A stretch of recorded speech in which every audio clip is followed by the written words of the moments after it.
Now, the left are trying to do what English cricket has failed to do for 20 years, and that's to destroy Don Bradman. Yesterday, the Sydney Morning Herald published his letter to Malcolm Fraser, which revealed Don Bradman's conservative attitudes. And lefty outrage was unleashed, unhinged, demented hatred based on their crazy fever dreams. Joining me now is Daily Telegraph's Tim Blair. Welcome to the program, Tim. Before we get into Bradman, today saw Dave Warner score his first century in nearly 3 years, and he went on to score a magnificent double century at the G before injuring himself in the celebrations. Let's have a look. 96. Go! Spars that around the corner, gets to the fence. 100 in his 100. David Warner celebrates. Pure emotion.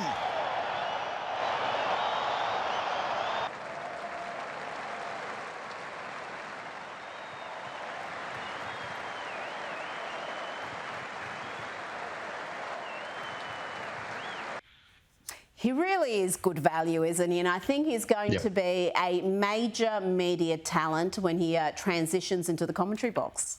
An epic innings, scored over the best part of an entire day in temperatures, I think, around 35 odd, maybe even a little higher. As you can see, where I am out in the distant remote Wimmera Mallee, we're experiencing a bit of the global warming ourselves, or, as it used to be known, summer.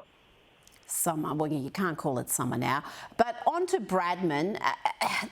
Some of the stuff I have seen in the last couple of days, just ugly, demented falsehoods, trying to destroy this man's reputation. Well, this is one of the tricks that the left has been pulling for decades, is to equate any amount of conservatism with total evil.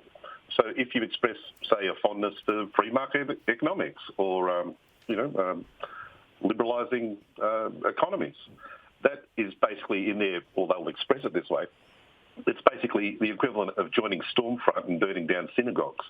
So they're now saying, there's extreme views of Don Bradman as terrible right-wing nut job, as a certain individual we might mention later put it. It's all because he just didn't really care for union bullying and liked a bit of market freedom. That's it. His views. I ask everyone involved in this debate to actually read the full letter to Malcolm Fraser. As well, he really had Fraser's measure. By early 1976, Bradman was always saying that he was disappointed by him and he wasn't making much of a go of being Prime Minister. So he got that one right as well, Rita. He did. I've got to say, the worst attempt I've seen to cancel Don Bradman was from Philip Adams, who just put forward just the most absurd points of view, including telling singer Kamal that Don Bradman made the singer an honorary white while maintaining a hatred of Mandela. I mean, it's just wrong and disgusting. And I mean, by now Adams should know, even if he was ignorant to begin with, plenty of people have told him on Twitter that what Bradman said about Mandela and what Mandela said about Bradman. Yeah. I don't know where this idea came from that Bradman refused to meet Nelson Mandela.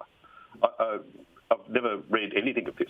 There's one person in Philip's chat on Twitter.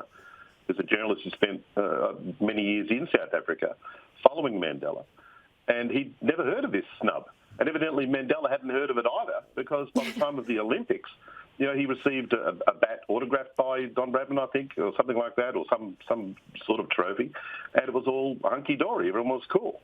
So they've just invented some sort of false fact to justify their attacks on Don Bradman by coming up with something that never actually happened. It's weird. And on the record, there is extensive commentary from both Mandela praising Don Bradman and from Bradman praising Mandela. But that's discarded, and it's now, he was some sort of, racist who didn't want to meet Mandela. Absurd stuff. Now, let's go to the latest Twitter files. I started off the show by talking about this, how the US government worked with big tech, including Twitter, to silence any COVID messages, even from experts, that contradicted the White House's preferred policy positions. One of the censored infectious disease experts, Martin Kulldorff, he said today, in a pandemic, censorship kills. That really sums it up, doesn't it? Absolutely, and it's notable that so much of the mainstream media has utterly ignored all the revelations about how Twitter worked with the FBI and also now we know the CIA to construct basically a fake reality, to build an entire non-world in which certain views were suppressed and certain other ones amplified. And when it's down to matters of health, things that we now know are true about the nature of COVID and the nature of the various vaccines and the lockdowns, certain things were shut down that have now been proved utterly valid. It shows just how warped and twisted the previous management was at Twitter, and also it shows why Twitter was so valued under that management by so many on the left. They loved that fake world because it was theirs.